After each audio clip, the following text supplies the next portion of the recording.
നമസ്കാരം. നമ്മുടെ കേരളത്തിന് പ്രായമായിക്കൊണ്ടിരിക്കുകയാണോ? വടികുത്തി നടക്കുന്ന ഒരു സംസ്ഥാനമായിട്ട് നമ്മുടെ കേരളം മാറുമോ? ഇന്ത്യയിൽ മൊത്തത്തിലുള്ള കണക്കുകൾ എടുത്ത് നോക്കുമ്പോൾ പ്രായമായവരുടെ എണ്ണം വളരെ വേഗത്തിൽ വർദ്ധിച്ചുകൊണ്ടിരിക്കുന്ന ഒരു സംസ്ഥാനം തന്നെയാണ് കേരളമെന്ന് നമുക്ക് പറയാനായിട്ട് സാധിക്കുമെന്നുള്ളതാണ്. എങ്ങനെയാണ് ഈ പ്രായമായവരുടെ എണ്ണം വർദ്ധിച്ചുകൊണ്ടിരിക്കുന്നത്? എല്ലാവരും കുട്ടിയായിട്ടല്ലേ ജനിക്കുന്നത് എന്നാണ് നമ്മളെപ്പോഴും ചിന്തിച്ചുകൊണ്ടിരിക്കുന്നത്. അപ്പോൾ നമ്മളെ ചുറ്റുപാടും ഒന്ന് നോക്കിയിട്ടുണ്ടെങ്കിൽ നമുക്ക് മനസ്സിലാക്കാനായിട്ട് സാധിക്കും എത്ര വീടുകളിലാണ് ഇപ്പോഴത്തെ യുവതലമുറ ഇനിയുള്ളത് എന്നുള്ളത്.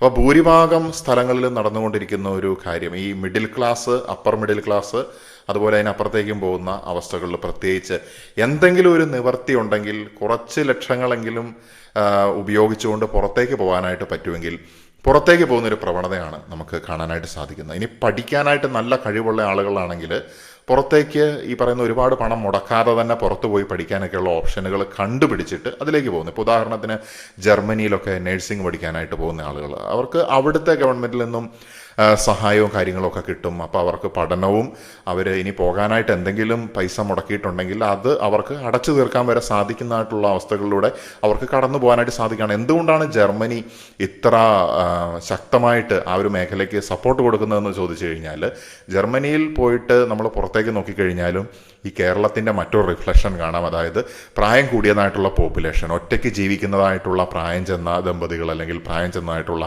ഇൻഡിവിജ്വൽസ്. അപ്പം നമ്മളിപ്പോൾ കേരളത്തിലേക്ക് നോക്കിയാൽ ഇമ്മീഡിയറ്റ്ലി നമുക്ക് അങ്ങനെ കാണാൻ സാധിക്കുന്നില്ല. പക്ഷേ ഉടനെ നമ്മൾ കാണാനായിട്ട് സാധ്യതയുള്ളൊരു കാഴ്ച തന്നെയാണ് പ്രായം ചെന്ന ആളുകൾ മാത്രമായിരിക്കുന്നതായിട്ടുള്ള വീടുകൾ. ഇപ്പോൾ പത്തനംതിട്ട, റാന്നി സൈഡിലേക്കൊക്കെ പോയിട്ടുണ്ടെങ്കിൽ എൻ്റെ ചില പരിചയക്കാരുണ്ട് അവരെ. അപ്പോൾ അവരൊക്കെ പറയുന്നത് ഞാൻ ശ്രദ്ധിച്ചൊരു കാര്യം ഇങ്ങനെയാണ്: ഒരുപാട് വീടുകളിൽ ഈ പറയുന്ന യുവതലമുറയില്ല, പ്രായം ചെന്ന മാതാപിതാക്കൾ. അവരുടെ കാലം കഴിയുമ്പോഴത്തേനും അവർ മരണപ്പെട്ടു പോവുകയോ അല്ലെങ്കിൽ കുറച്ച് പേര് പുറത്തേക്കൊക്കെ പോകുന്ന സമയത്ത് പിന്നെ പല വീടുകളും ഒഴിഞ്ഞു കിടക്കുകയാണ്. അപ്പോൾ ഇങ്ങനെ പല സ്ഥലങ്ങളിലും വീടുകളുടെയൊക്കെ വില താഴേക്ക് വരുന്നു. കാരണം സപ്ലൈ കൂടി. ആർക്കെങ്കിലും വീട് വേണമെന്ന് വിചാരിച്ചു കഴിഞ്ഞാൽ കുറഞ്ഞ വിലയ്ക്ക് വീട് മേടിക്കാൻ പറ്റുന്നതായിട്ടുള്ളൊരു അവസ്ഥയിലേക്ക് വരികയാണ്. അപ്പോൾ എക്കണോമിക്കലി അവരെക്കാളും താഴെ കിടക്കുന്ന വ്യക്തികളെ സംബന്ധിച്ചിടത്തോളം ഇത്തരത്തിലുള്ള സൗകര്യങ്ങളിലേക്ക് അവർക്ക് ആക്സസ് കിട്ടുകയാണ്. ബേസിക്കലി നമ്മുടെ സൊസൈറ്റി ഗ്രോ ചെയ്തുകൊണ്ട് തന്നെയാണ് ഇരിക്കുന്നത്. അപ്പോൾ ആ സമയത്തുണ്ടാകുന്ന ഈ പ്രതിഭാസത്തിനെ നമ്മുടെ ഗവൺമെൻറ്റുകൾ അല്ലെങ്കിൽ ഓരോ പൗരനും കൃത്യമായിട്ട് ഹാൻഡിൽ ചെയ്യുക എന്നുള്ളതാണ് വിജയത്തിൻ്റെ ഒരു അടിസ്ഥാനപരമായിട്ടുള്ള കാര്യമെന്ന് പറയുന്നത്. അപ്പോൾ ഞാൻ പറഞ്ഞു വന്നത് ഈ ജർമ്മനിയിലേക്ക് എന്തുകൊണ്ട് അവർ സപ്പോർട്ട് ചെയ്യുന്നു. ഇപ്പോൾ കഴിഞ്ഞ ദിവസം നമ്മൾ പത്രമാധ്യമങ്ങളിലൂടെ കണ്ടൊരു കാര്യമുണ്ട്. ഏകദേശം 4 ലക്ഷം രൂപയ്ക്ക് മുകളിൽ ഒരു മാസം സാലറി കൊടുത്തുകൊണ്ട് അവിടേക്ക് നേഴ്സുമാരെ ആവശ്യമുണ്ട്. ജർമ്മനി എസ്പെഷ്യലി ഇന്ത്യയിലേക്ക് ഉറ്റുനോക്കിക്കൊണ്ടിരിക്കുകയാണ്, അവിടേക്ക് ഈ സർവീസ് ചെയ്യാനുള്ള ആളുകളെ നോക്കിക്കൊണ്ട്. പ്രധാനപ്പെട്ട കാര്യം എന്താണെന്ന് വെച്ച് കഴിഞ്ഞിട്ടുണ്ടെങ്കിൽ, ഏജിങ് ആയിക്കൊണ്ടിരിക്കുന്ന ഈ പോപ്പുലേഷനെ ശുശ്രൂഷിക്കുവാനായിട്ട്, അവരെ കെയർ ചെയ്യാനായിട്ട് ആരാണ് സർവീസ് കൊടുക്കാനുള്ളത് എന്നുള്ളതാണ്. അപ്പം നമ്മുടെ നാട്ടിലേക്ക് ഒന്ന് നോക്കിയിട്ട് ചിന്തിച്ചു കഴിഞ്ഞാൽ നമുക്ക് മനസ്സിലാക്കാനായിട്ട് സാധിക്കും പല അനാഥാലയങ്ങളൊക്കെ നമ്മുടെ നാട്ടിലുണ്ട് എന്നുള്ളതാണ്. അപ്പോൾ അത് ചിലപ്പോൾ അച്ഛന്മാർ നടത്തുന്നുണ്ടാവും, അല്ലെങ്കിൽ സിസ്റ്റർമാർ നടത്തുന്നുണ്ടാവും, മറ്റ് സന്നദ്ധ സംഘടനകൾ നടത്തുന്നുണ്ടായിരിക്കും. മതത്തിൻ്റെ ബേസിൽ മാത്രമല്ല, പല രീതിയിൽ വ്യക്തികൾ നടത്തുന്നത് പോലും ഉണ്ടാവും. അവിടെയൊക്കെ ആ ഒരു അനാഥാലയം എന്നുള്ള കൺസെപ്റ്റ്, അപ്പം ജീവിക്കാനായിട്ട് വേറെ വഴിയില്ല, ചിലപ്പോൾ വീട്ടിൽ നിന്ന് പുറത്താക്കപ്പെട്ട ആളുകൾ അല്ലെങ്കിൽ ആരോരും ഇല്ലാത്ത ആളുകളൊക്കെ അവിടെ എത്തി അവർ സന്തോഷത്തോടെയും സഹോദരത്തോടെയും അല്ലെങ്കിൽ ചിലപ്പോൾ കഷ്ടപ്പാടിലൂടെയൊക്കെ ജീവിക്കുന്നതായിട്ടുള്ള അവസ്ഥകൾ. അപ്പോൾ ഈ പണമുള്ളവൻ അവസാന കാലത്ത് അവൻ്റെ മക്കൾക്ക് പണമുണ്ട്, മക്കളൊക്കെ വിദേശത്താണ്. അപ്പോൾ ഞാനീ പറഞ്ഞതായിട്ടുള്ള ഇപ്പോഴത്തെ കേരളത്തിൻ്റെ ആ ഒരു അവസ്ഥ, അതായത് വീടുകളിൽ താമസിക്കുന്ന പ്രായം ചെന്ന അച്ഛനും അമ്മയും അങ്ങനെ അവശേഷിക്കുന്ന വ്യക്തികൾ, അതിൽ കുറച്ചു പേരൊക്കെ ചിലപ്പോൾ എന്തെങ്കിലും നിവൃത്തിയുള്ളവർ വളരെ ചെറിയൊരു ശതമാനം പുറത്തേക്ക് പോയി അവരുടെ മക്കളുടെ കൂടെ നിൽക്കും. പക്ഷേ ഭൂരിഭാഗം ആളുകൾക്കും അവിടെ സെറ്റ് ആകാനായിട്ട് സാധിക്കുന്നില്ല. അവർ 5-6 മാസം ഈ മക്കൾക്ക് കുട്ടികളൊക്കെ ഉണ്ടാകുന്ന സമയത്ത് പോയി ശുശ്രൂഷകളൊക്കെ നടത്തിയിട്ട് തിരിച്ച് നാട്ടിലേക്ക് വരുന്നതായിട്ടുള്ളൊരു അവസ്ഥ തന്നെയാണ് നമുക്ക് കാണാനായിട്ട് സാധിക്കുന്നത്. പക്ഷേ ഭൂരിഭാഗം മക്കളുകളും വിദേശത്ത് നിന്ന് പണമുണ്ടാക്കുന്ന ഭൂരിഭാഗം യുവതലമുറയും അവരുടെ നാട്ടിലെ പേരൻസിന് കുറവുകൾ വരുത്താതെ തന്നെ അവർ ശ്രദ്ധിക്കുന്നുണ്ട് എന്നുള്ളതാണ്. നല്ല വീട് പണിത് കൊടുത്തു, അല്ലെങ്കിൽ നല്ല വാഹനം മേടിച്ചു കൊടുത്തു, അവർക്ക് സേഫായിട്ട് സന്തോഷത്തോടെ ജീവിക്കാനുള്ള പൈസ അയച്ചു കൊടുക്കുന്നു. പക്ഷേ പണം ഇങ്ങോട്ട് വരുന്നുണ്ട്. പക്ഷേ ഇവിടെ യഥാർത്ഥത്തിൽ എന്താണ് സംഭവിക്കുന്നത്? ഈ പണമൊക്കെ അയച്ചു കൊടുത്താലും ഈ ആരോഗ്യം നിലനിൽക്കുന്നിടത്തോളം കാലം, അതായത് സ്വന്തമായിട്ട് ഈ മാതാപിതാക്കൾക്ക് കാര്യങ്ങൾ ചെയ്യാൻ പറ്റുന്ന ആ ഒരു കാലഘട്ടം വരെയാണ് അവർക്ക് ആ വീട്ടിൽ അങ്ങനെ ജീവിക്കാനായിട്ട് സാധിക്കുക. അതിന് ശേഷമുള്ളൊരു അവസ്ഥ വരുമ്പോൾ എന്ത് ചെയ്യും? ഈ മക്കൾക്ക് എല്ലാം ഇട്ടെറിഞ്ഞിട്ട് അവിടുന്ന് പോരാനായിട്ട് സാധിക്കുമോ? ഇല്ല. കാരണം എന്താണെന്ന് വെച്ച് കഴിഞ്ഞാൽ അവരുടെ ജോലി, അതുപോലെ തന്നെ അവിടെ അവർക്ക് ഉന്നതമായിട്ടുള്ള പല റോളുകളിലേക്കും പല ബാധ്യതകളിലേക്കും ഒക്കെ കയറിയിട്ടുണ്ടാകും. പിന്നെ അവരുടെ മക്കൾ പ്രധാനമായിട്ടും അവിടെ പഠിക്കുന്ന ചെറിയ കുട്ടികൾ, അവർക്ക് കൂടുതൽ താല്പര്യം എന്താണ്? അവിടെ പഠിക്കാനായിരിക്കും ഭൂരിഭാഗം കുട്ടികൾക്കും താല്പര്യം. കാരണം അവർ ജനിച്ച് വളർന്ന് അവർ കാണുന്ന അവരുടെ സുഹൃത്തുക്കളും അവരുടെ സമൂഹം അതാണ്. അപ്പോൾ അവർ കേരളത്തിലേക്ക് വളരെ അപൂർവമായിട്ട് മാത്രമേ വരുന്നുള്ളൂ. ചിലർ ചിലപ്പോൾ കേരളം കണ്ടിട്ടില്ലാത്ത അത്തരത്തിലുള്ള കുട്ടികൾ പോലും ഉണ്ടാവും. എന്തു തന്നെയാണെങ്കിലും അവർക്ക് ഇട്ടെറിഞ്ഞ് പോരാനായിട്ട് സാധിക്കുന്നില്ല. അപ്പോൾ ഇവിടെയുള്ള ഈ മാതാപിതാക്കളെ ആര് നോക്കുമെന്ന് ചോദിച്ചു കഴിഞ്ഞിട്ടുണ്ടെങ്കിൽ അവിടെയാണ് ഒരു പുതിയ ബിസിനസ്സിൻ്റെ ഒരു ഓപ്പർച്യൂണിറ്റി വരുന്നത്.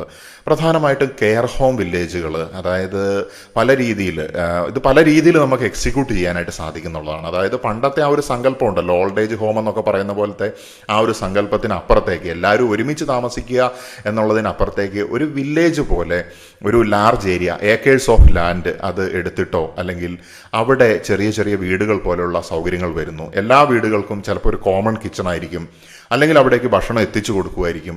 അങ്ങനെയുള്ള സൗകര്യങ്ങൾ വരുന്നു. ഇവർക്ക് ഒത്തൊരുമിക്കാനും സംസാരിക്കാനും ഉള്ള അവസരങ്ങൾ കൊടുക്കുന്നു. ഇവരെ കെയർ ചെയ്യാനായിട്ട് ഇവരുടെ ഭക്ഷണം, ഇവരുടെ മരുന്ന്, ഇവരുടെ ആരോഗ്യപരമായിട്ടുള്ള കാര്യങ്ങൾ, ഇനി എന്തെങ്കിലും എക്സ്ട്രാ കെയർ വേണമെങ്കിൽ അവർക്ക് സപ്പോർട്ട് കൊടുക്കാനും ഒക്കെ സ്റ്റാഫിനെ ഈ പറയുന്ന കെയർ ഹോം വില്ലേജ് നടത്തുന്ന ടീമുകൾ തന്നെ പ്രൊവൈഡ് ചെയ്തിട്ട് അങ്ങനെ ഒരു എക്കോസിസ്റ്റം അവിടെ ഡെവലപ്പ് ചെയ്യണം, അല്ലെ ബിൽഡ് ചെയ്യുകയാണ്.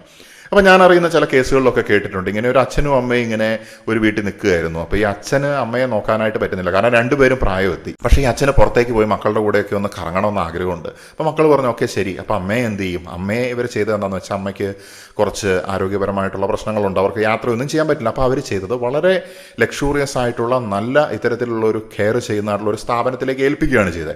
അവിടെ അമ്മയ്ക്ക് മാത്രമല്ല, ഈ അമ്മയോട് കൂടി അച്ഛൻ കൂടെ ചെല്ലുമ്പോൾ അദ്ദേഹത്തിനും കൂടെ നിൽക്കാനുള്ള സൗകര്യം കൂടി അവർ ഇപ്പോഴേ ബുക്ക് ചെയ്തു. മാസം ഇപ്പോൾ അമ്മ മാത്രമാണെങ്കിൽ 50,000 രൂപ, ഇനി അച്ഛനും കൂടെ ഉണ്ടെങ്കിൽ ചിലപ്പോൾ 1,00,000 അതിൻ്റെ മുകളിലേക്കോ. അത് അവരെ സംബന്ധിച്ചിടത്തോളം വലിയൊരു എമൗണ്ട് അല്ല, കാരണം അവർക്ക് വിദേശത്തു നിന്ന് കിട്ടുന്നതായിട്ടുള്ള പണം വലിയൊരു പണമാണ്. അപ്പോൾ ഈ ബിസിനസ് വളരെ ഇപ്പോൾ നമ്മൾ സൈലൻ്റ് ആയിട്ട് ഈ ബിസിനസ് പലരും ഇംപ്ലിമെൻറ്റ് ചെയ്യുന്നുണ്ട്. അത് പതിയെ പതിയെ ഗ്രോ ചെയ്ത് വരുന്നുണ്ട്. ഇതെൻ്റെ നിരീക്ഷണമാണ് പറയുന്നത്. ബിസിനസ് അഷ്വേർഡായിട്ട് വിജയിക്കുമെന്നൊന്നുമല്ല. അപ്പോൾ കെയർ ഹോം വില്ലേജ് ആയിട്ട് നടത്തുന്നതുണ്ട്. അതുപോലെ തന്നെ ഹോം ടു ഹോം കെയറുകൾ, അതായത് വീടുകൾ തോറും പോയിട്ട് കെയർ കൊടുക്കുന്നതായിട്ടുള്ള സർവീസസ് പ്രൊവൈഡ് ചെയ്യുന്നതായിട്ടുള്ള ഇൻഡിവിജ്വൽസ്, ഇപ്പം നേഴ്സിംഗ്, ജനറൽ നേഴ്സിംഗ് ഒക്കെ കഴിഞ്ഞ ആൾക്കാരൊക്കെയാണ്, അവർക്കൊക്കെ നല്ല രീതിയിൽ ചെയ്യാൻ പറ്റിയ ഒരു സ്വയം തൊഴിൽ സംരംഭമാണ്. ഇപ്പോൾ പുറത്തേക്ക് പോകാൻ പറ്റിയില്ല, എന്നാലും നമ്മുടെ നാട്ടിലും നേഴ്സസിൻ്റെ ഡിമാൻഡ് വളരെയധികം വർദ്ധിക്കുന്നുണ്ട് എന്നുള്ളതാണ്. കാരണം ഈ നേഴ്സസ് അന്നും ഇന്നും നേഴ്സസിന് ഡിമാൻഡ് ഉണ്ട് എന്നുള്ളതാണ്. ബിടെക്കിന് ചിലപ്പോൾ പണ്ടൊരു ബൂം വന്നിട്ട് താഴേക്ക് പോയി കാണും, പക്ഷേ നേഴ്സിംഗ് സ്റ്റിൽ അത് കോംപ്രമൈസ് ചെയ്യാതെ മുകളിലേക്ക് തന്നെയാണ് പോകുന്നത്. കാരണം വിദേശ രാജ്യങ്ങളിൽ വലിയ സാലറി കൊടുത്തിട്ടുള്ള അവസരങ്ങളുണ്ട്. അപ്പോൾ ആ അവസരങ്ങളോടൊപ്പം തന്നെ അതിൽ കുറേ പേര് അതിലേക്ക് പോയാലും ഒത്തിരി പേര് അതിലേക്ക് പോയി എന്ന് വിചാരിക്കുക, ബാക്കി ഇവിടെ ചിലപ്പോൾ സ്കേഴ്സിറ്റി വരാനുള്ള സാധ്യതയുണ്ട്. കാരണം ഇവിടെ നശിച്ചു പോകാൻ സാധ്യതയില്ലാത്ത ഒരു ബിസിനസ് മേഖലയാണ് ഹോസ്പിറ്റൽ വ്യവസായം എന്ന് പറയുന്നത്. അപ്പോൾ MBBS പഠിച്ചതായിട്ടുള്ള ഒരുപാട് പേര് ഇറങ്ങിക്കൊണ്ടിരിക്കുന്നുണ്ടെങ്കിൽ ചിലപ്പോൾ നമുക്ക് തോന്നും ഒരുപാട് പേര് ഇങ്ങനെ പഠിച്ചിറങ്ങിക്കഴിഞ്ഞാൽ എന്താകുമെന്നൊക്കെ. പക്ഷേ ഈ റിയാലിറ്റി എന്ന് പറയുന്നത്, കാരണം ഏജിങ് ആയിക്കൊണ്ടിരിക്കും തോറും ഇത്തരത്തിലുള്ള ഹോസ്പിറ്റലുകൾ, റീഹാബിലിറ്റേഷൻ സെൻ്ററുകൾ, അതുപോലെ തന്നെ ഈവൻ ചെറിയ ക്ലിനിക്കുകളാണെങ്കിൽ പോലും അതിൻ്റെ സ്കോപ്പ് വർദ്ധിച്ചുകൊണ്ടേയിരിക്കുകയാണ്. കാരണം അതിൻ്റെ ആവശ്യക്കാർ അത്തരത്തിലുള്ളൊരു പോപ്പുലേഷനാണ് ഇപ്പോൾ ഇവിടെ ഗ്രോ ചെയ്തുകൊണ്ടിരിക്കുന്നത് എന്നുള്ളതാണ്. അപ്പോൾ ഇതിനെ എങ്ങനെ മറികടക്കാൻ പറ്റുമെന്നൊക്കെ ചോദിച്ചു കഴിഞ്ഞാൽ ഇത് വലിയൊരു സോഷ്യൽ സിനാരിയോ, ഒരു റിയാലിറ്റിയാണ്. അതിന് ഇമ്മീഡിയറ്റ് ആയിട്ടൊരു സൊല്യൂഷൻ പറഞ്ഞുകൊണ്ടൊന്നും മറികടക്കാൻ സാധിക്കില്ല. അതിന് ഓരോ വ്യക്തികളും ചിന്തിച്ച് കഴിഞ്ഞിട്ടുണ്ടെങ്കിലേ നമുക്ക് മറികടക്കാൻ സാധിക്കുള്ളൂ. പക്ഷെ മറികടക്കുക എന്ന് ഉള്ളതിന് പകരമായിട്ട് നമ്മളിതിനെ ബാലൻസ് ചെയ്ത് പോവുക. അപ്പം ഈ ജനതയെ, ഈ സംസ്ഥാനത്തിനെ, ഈ രാജ്യത്തിനെ ഇത്തരത്തിലുള്ള ഒരു പ്രതിമാസത്തിൽ നിന്ന് ബാലൻസ് ചെയ്ത് കൊണ്ടുപോകാനായിട്ട് നമ്മുടെ നാട്ടിലെ ഭരണ സംവിധാനങ്ങൾക്കൊക്കെ സാധിക്കുന്നുണ്ടെങ്കിൽ, അങ്ങനെ ഉണ്ടെങ്കിൽ മാത്രമേ നമുക്കിനി ഒരു എക്കണോമിക്കൽ ബാലൻസ് നമുക്ക് നിലനിർത്താനായിട്ട് സാധിക്കുകയുള്ളൂ എന്നുള്ളതാണ്. അപ്പോൾ നമ്മുടെ നാട്ടിൽ നിന്ന് ഇങ്ങനെ ഏജിങ് ആയിട്ടുള്ള പോപ്പുലേഷൻ്റെ ആ ജനറേഷനും കൂടെ കഴിഞ്ഞു കഴിഞ്ഞാൽ എന്ത് സംഭവിക്കും?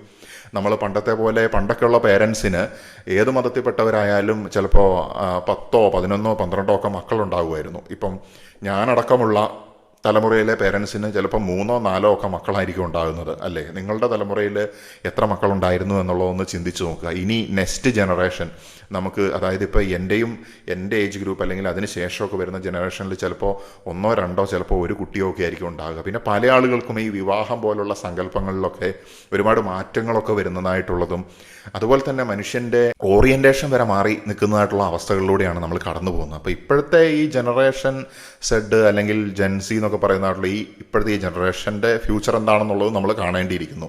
ബൗദ്ധികമായിട്ടുള്ള അവരുടെ പെർഫോമൻസ് എങ്ങനെയാണ് അവർക്ക് കാര്യങ്ങളെ നേരിടാനായിട്ട് സാധിക്കുന്നത്, അവരുടെ എക്കണോമി അല്ലെങ്കിൽ പണം ഉണ്ടാക്കാനുള്ള അവരുടെ ക്യാപ്പബിലിറ്റി എങ്ങനെയായിരിക്കും, ഇങ്ങനെ ഒരുപാട് ഘടകങ്ങളുണ്ട് എന്നുള്ളതാണ്. അതുപോലെ തന്നെ നമ്മൾ ബിസിനസ്സിൻ്റെ ലോകത്തേക്ക് നോക്കുകയാണെങ്കിൽ വലിയ ഷോപ്പുകൾ, വലിയ ബിസിനസ്സുകളും ചെറിയ ബിസിനസ്സുകളും ഉണ്ട് അല്ലെ. സൂപ്പർ മാർക്കറ്റും ഉണ്ട്, ചെറിയ പലചരക്ക് കടയും ഉണ്ട്.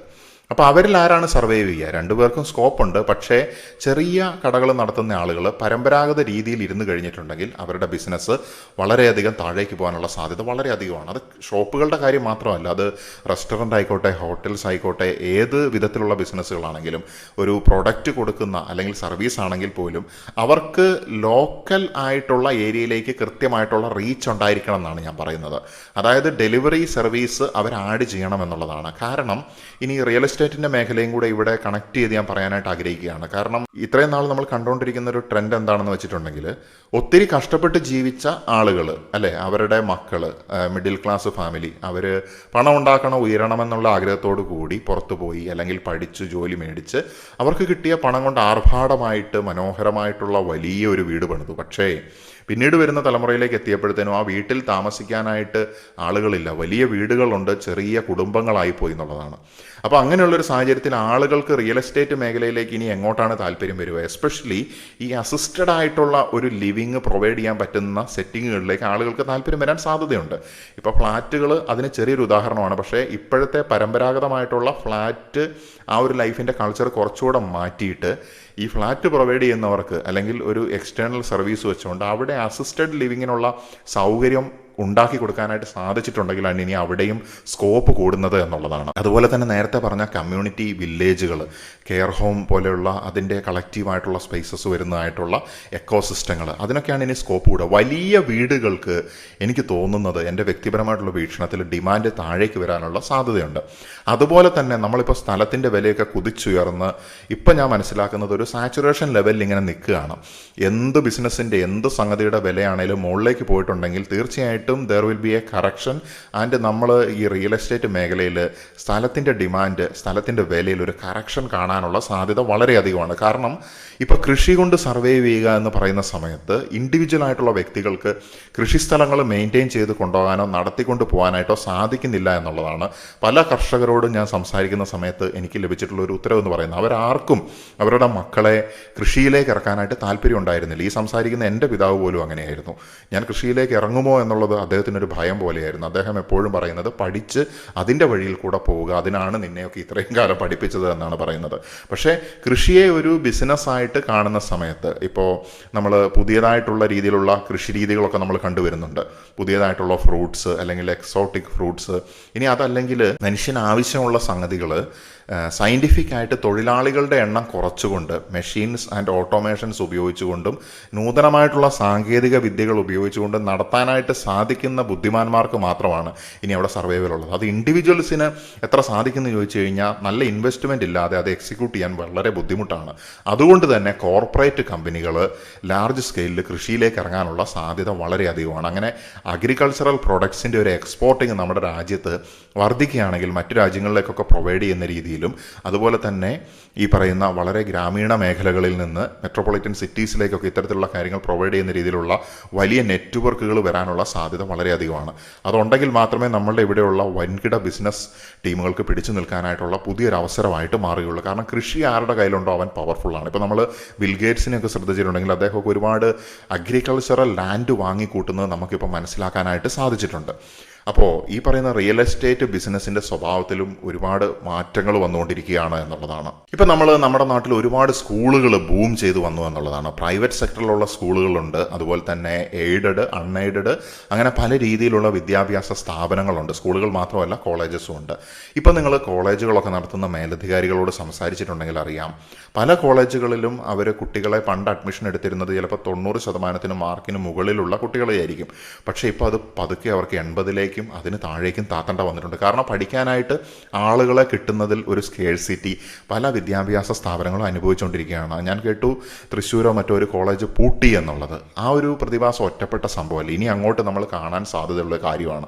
അപ്പോൾ ഒരുപാട് ചെറിയ ചെറിയ സ്കൂളുകളും ചെറിയ ചെറിയ കോളേജസും ഇങ്ങനെ ഒരുപാട് ഇങ്ങനെ കൂണ് മുളയ്ക്കുന്നത് പോലെ വന്നെങ്കിലും അതൊക്കെ ഒരു വലിയ കുടയുടെ കീഴിലേക്ക് മാറുന്ന രീതിയിലുള്ള ഒരു മെർജിങ് ഉണ്ടാകാനുള്ള സാധ്യത വളരെ അധികമാണ്. ഇപ്പോൾ പുറത്തുനിന്ന് നമ്മുടെ നാട്ടിലേക്ക് ആരും പഠിക്കാൻ വരുന്നില്ല. ഇപ്പോൾ UK ആണെങ്കിലും കാനഡ ആണെങ്കിലും ജർമ്മനി ആണെങ്കിലും മറ്റു പല രാജ്യങ്ങളും പുറത്തുനിന്ന് ആൾക്കാരെ അങ്ങോട്ട് പഠിക്കാനായിട്ട് ഇൻവൈറ്റ് ചെയ്യുന്ന അവസ്ഥ വരെ നമ്മളിപ്പോൾ കണ്ടു എന്നുള്ളതാണ്. അങ്ങനെയാണ് കുറേ പേര് പുറത്തേക്ക് പോയത്. പക്ഷേ നമ്മളെ നാട്ടിലേക്ക് ഇൻവൈറ്റ് ചെയ്താൽ എത്ര പേര് വരും എന്നുള്ളത് സംശയാസ്പദമായിട്ടുള്ളൊരു കാര്യമാണ്. അല്ലെങ്കിൽ നമ്മുടെ വിദ്യാഭ്യാസ മേഖലയിൽ അത്രയും വലുതായിട്ടുള്ള പരിഷ്കാരങ്ങൾ ഉണ്ടായിട്ടും ഉണ്ടെങ്കിൽ മാത്രം അതിനുള്ള സാധ്യതയുള്ളൂ എന്നുള്ളതാണ്. കാരണം എല്ലാവരും ബെറ്റർ ആയിട്ടുള്ള അവസ്ഥകളിലേക്ക് പോകാൻ നോക്കുമ്പോൾ നമ്മുടെ നാട്ടിലേക്ക് എത്ര പേര് വന്ന് പഠിക്കുമെന്നുള്ളൊരു ചോദ്യമാണ്. പക്ഷേ നമ്മുടെ രാജ്യത്തിനേക്കാളും പിന്നിൽ നിൽക്കുന്നതായിട്ടുള്ള രാജ്യങ്ങളിൽ നിന്ന് ആളുകൾ വരാനുള്ള സ്കോപ്പുണ്ട്. പക്ഷേ അവരുടെ കയ്യിലുള്ള പണം എന്ന് പറയുന്നതിൻ്റെ അളവ് അത് എത്രമാത്രം നമുക്ക് ആക്വയർ ചെയ്യാൻ പറ്റുന്നുള്ളതൊക്കെ വലിയ ചോദ്യചിഹ്നമായിട്ട് നിൽക്കുന്ന വലിയ ബ്രോഡായിട്ടുള്ള മാക്രോ എക്കണോമിക്കൽ പ്രോബ്ലംസ് തന്നെയാണ്. അതുപോലെ തന്നെ പല റിലീജിയസ് ഇൻസ്റ്റിറ്റ്യൂഷൻസും ഇപ്പോൾ വലിയ ഗാദറിങ്സിന് പകരം ചെറിയ ചെറിയ ഗാദറിങ്സിനെ പ്രോത്സാഹിപ്പിക്കുന്നത് നിങ്ങൾ കണ്ടിട്ടുണ്ടായിരിക്കും. നമ്മുടെ ഗ്രാമങ്ങളൊക്കെ ഇപ്പോൾ വളർന്നുകൊണ്ടിരിക്കുകയാണ്. നമ്മുടെ ഒക്കെ ഗ്രാമങ്ങളിലൂടെ ഇപ്പം നല്ല നല്ല റോഡുകൾ, മലയോര ഹൈവേ പോലുള്ള സംവിധാനങ്ങളൊക്കെ വന്നു. നല്ല വികസനം തന്നെ നമ്മളിപ്പോൾ കണ്ടുകൊണ്ടിരിക്കുക. ആ വികസനം ഏകദേശം ഒരു സാച്ചുറേഷൻ പോയിന്റിലേക്ക് എത്തിക്കൊണ്ടിരിക്കുകയാണ്. കാരണം ഈ ഗ്രാമങ്ങളായിരിക്കും ഇനി ഒരു റിട്ടയർമെൻറ്റ് വില്ലേജസ് ആയിട്ട് മാറാൻ സാധ്യതയുള്ള സ്ഥലങ്ങൾ എന്ന് പറയുന്നത്. ഈവൻ ടൗണിൽ നിന്ന് പോലും സമാധാനത്തോടെയും സന്തോഷത്തോടെയും ജീവിക്കാനായിട്ട് ആളുകൾ ഗ്രാമങ്ങളിലേക്ക് ചേക്കേറുന്ന ഒരു വികേന്ദ്രീകരണവും കൂടെ നമ്മൾ കാണാനുള്ള സാധ്യതയുണ്ട്. അപ്പോൾ ഉടൻ തന്നെ കേരളം ഒരു യൂത്ത് ഡ്രിവൺ സൊസൈറ്റി എന്നുള്ളതിൽ നിന്ന് ഒരു കെയർ ഡ്രിവൺ സൊസൈറ്റി എന്നുള്ളതിലേക്ക് 2040 കൂടി മാറാനുള്ള സാധ്യത വളരെ അധികമാണ്. ഹെൽത്ത് കെയർ, അതുപോലെ തന്നെ elder care, home services, assisted living, medical tourism, automated supported retail നെറ്റ്വർക്കുകൾ, ഇതിനൊക്കെ ഇനി അങ്ങോട്ട് സ്കോപ്പ് വർദ്ധിക്കുകയാണ്. ചുരുക്കി പറഞ്ഞിട്ടുണ്ടെങ്കിൽ നമ്മുടെ കേരളം അല്ലെങ്കിൽ നമ്മുടെ രാജ്യമാണെങ്കിലും വികസിക്കാതിരിക്കുകയല്ല, പക്ഷേ മറ്റൊരു രീതിയിലുള്ള സംവിധാനമായിട്ട് മാറുകയാണ്, അല്ലെങ്കിൽ മറ്റൊരു രീതിയിലുള്ള സമൂഹമായിട്ട് മാറുകയാണ്. നമ്മൾ ഇതുവരെ കണ്ടതോ ഇപ്പോൾ കണ്ടുകൊണ്ടിരിക്കുന്നതോ അല്ല. നമ്മളൊരു ട്രാൻസിഷൻ ഫേസിലേക്ക് എത്തിയിരിക്കുകയാണ്. അപ്പം നമുക്ക് ആർക്കാണോ ചേഞ്ചിനെ കൃത്യമായിട്ട് അഡാപ്റ്റ് ചെയ്യാൻ പറ്റുന്നത് അവർക്ക് തീർച്ചയായിട്ടും സർവൈവ് ചെയ്ത് മുന്നോട്ട് പോകാനായിട്ട് സാധിക്കും. ഇതിൽ ഞാൻ പറയുന്നത് ഏതെങ്കിലും ബിസിനസ് ഐഡിയാസോ അല്ലെങ്കിൽ ഷുവറായിട്ട് നടക്കാൻ പോകുന്ന കാര്യങ്ങളോ ഒന്നുമല്ല. ഞാൻ പറഞ്ഞത് എൻ്റെ വ്യക്തിപരമായിട്ടുള്ള വീക്ഷണങ്ങളാണ്. അപ്പോൾ എൻ്റെ വീക്ഷണത്തിൽ ചിലപ്പോൾ തെറ്റുകളുണ്ടാവാം, കുറവുകളുണ്ടായിരിക്കാം, അല്ലെങ്കിൽ നിങ്ങൾക്ക് യോജിക്കാൻ പറ്റുന്ന കാര്യങ്ങളും പറ്റാത്തവയും ഉണ്ടായിരിക്കാം. നിങ്ങളുടെ അഭിപ്രായങ്ങളും നിങ്ങൾ പങ്കുവെക്കുമെന്ന് ഞാൻ ആഗ്രഹിക്കുകയാണ്. നിങ്ങൾ സംസാരിക്കാൻ ആഗ്രഹിക്കുന്ന മറ്റ് വിഷയങ്ങളുണ്ടെങ്കിൽ അതും കൂടി പങ്കുവെക്കണമെന്ന് അഭ്യർത്ഥിച്ചുകൊണ്ട് തൽക്കാലത്തേക്ക് നിർത്തുകയാണ്. നമസ്കാരം.